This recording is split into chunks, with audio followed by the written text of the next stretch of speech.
mean, you know what my commitment was? When I met Rudi, I never in my life heard anyone talk about the things the same way I'm talking about what I talk about. Never heard this before. And it made so much sense to me that I said to myself, I don't give a damn what I have to do. I will learn how to do this. That was my commitment. I said, I don't care what price I had to pay. I will learn how to do this. And I always, and I used to read about Marpa and Milarepa and these old Tibetan saints, where Marpa was a murderer. I mean, I wasn't a murderer, but I was, I just got out of prison 3 weeks before I met Rudi, And I read about these guys. He met Marpa and he said, the guy, Milarepa, became the greatest saint in Tibet, the poet saint they called him, They always had him paint him sitting there with his hand at his ear, listening to the cosmos sing, And he met Marpa and Marpa said to him, he said, Rinpoche, what should I do? Marpa said, well, my wife and I need a house. I want you to build a house there. Went and built a house for him. Took a whole year, built Marpa a house. And then when he finished the house, Marpa said to him, well, my wife and I think it's a bad location, and maybe you should tear it down and build another one over there. He built 13 houses for his guru. Swear to God. I mean, you can read it in any book on Milarepa. Built 13 houses for him. I mean, if you're not going to become the poet saint of Tibet after going through 13 years of doing that, and when I met Rudi, I swore to myself, whatever I have to do, whatever it takes, I will learn what he has to teach me. Whatever it took,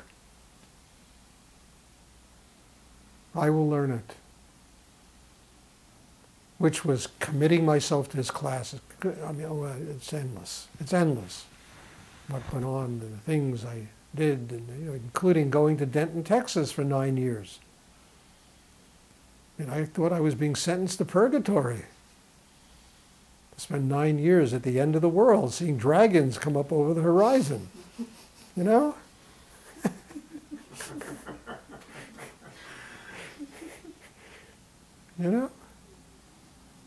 I once said to him, Rudi, I was there for like a year, 9 months. And he was down there, and I said, Rudi, this has been a hell of a because he asked me to go for 3 weeks. And he said to me, I said to him, Rudi, this has been a hell of a 3 weeks. For 9 months. He said to me, you're on your 3rd day. That was his response. You're on your 3rd day. I said, then you know how the world was created in 7 days. Took 9 years to work out those 3 weeks. Did. But when I finished, I was finished. There was nothing else for me to do, and I had to go back to New York. But that was my commitment. So, you want to know how you do it? It's got to cost you something profoundly in your life. You have to give up something. And if you're not willing to do that, then you're stuck with yourself. That's where you go. And don't complain about it, because that's what you got. Yes, that's what I'm just kind of getting at that. You have to give up something. What does that have to do with mastering the meditation? Is there some kind of sacrifice? It teaches you how to surrender, just in the world. Because in order to learn the meditation, you have to let go of something inside yourself. Understand? You have to let go of all the things that are blocking you. So you got to learn how to surrender. You have to learn how to let go. Both on the earth and in heaven. Yes. So Stuart, you talked about how you had hit rock bottom. And does one have to let's say you don't have the experience in the moment that you've hit rock bottom, do you have to create that artificial? No, you don't have to manufacture rock bottom. No, but in one's psyche to... No, you just have to get up. Do you have problems? Yeah. All right, there's rock bottom, okay? There's rock bottom.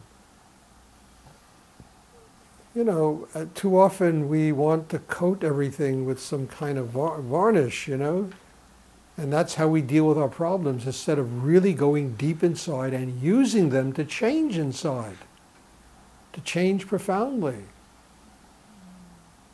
I mean, look, the Buddha hit rock bottom. The Buddha spent 40 days fasting. Do you ever see those statues of the Buddha when he fasted? I mean, he was like this. They have his ribs and his face is like sunken and south. I mean, Christ with 40 days and nights in the desert, battling with the devil. You know? I mean, you can believe these stories, you don't, but they are metaphors for what I'm talking about. Do you understand? Whether they actually happened or not, that's not my business. But they are truly metaphors, you know, for that. I mean, St. Augustine was in jail. You know, he was a criminal, for God's sake. You know? And I always believe saints, to become enlightened, have to surrender their sainthood. They need a little bit of the gangster in them, saints, in order to become enlightened. Because they got to surrender that sainthood. And that's one of the reasons why you never make anybody holier than thou. You understand? Because every great teacher has to have a little of the gangster in him. Has to.